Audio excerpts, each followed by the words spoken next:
Well, first off, I'll note, and he can speak for himself, Minister LeBlanc had very constructive discussions with his counterpart, Ambassador Greer, yesterday in Washington, along with our chief negotiator, Janet Charette. Secondly, with respect to these 301 tariffs, this is not a surprise. It's something that the U.S. has been planning for a few months.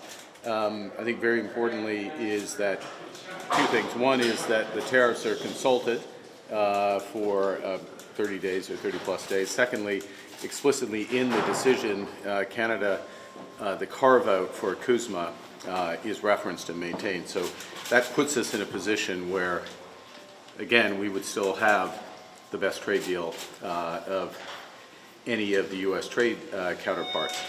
I want to say as well that the issue, the motivation of the U.S.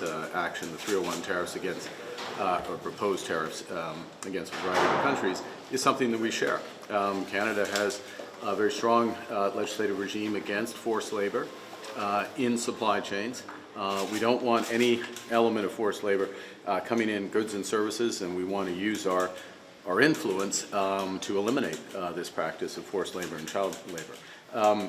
We have been preparing ways to reinforce the regime that we have. We made some changes earlier this year on things that candidly were not as effective, so there's ways we can change things legislatively. We'll be proposing that to the House in the coming weeks before the House rises, is our intention, and then taking steps to move forward on that. So, you know, when you boil down the action, we support the overall objective, the U.S. action, I should say, and I would note that, in effect, how it's drafted for the vast majority of Canadian trade, it will not have an impact.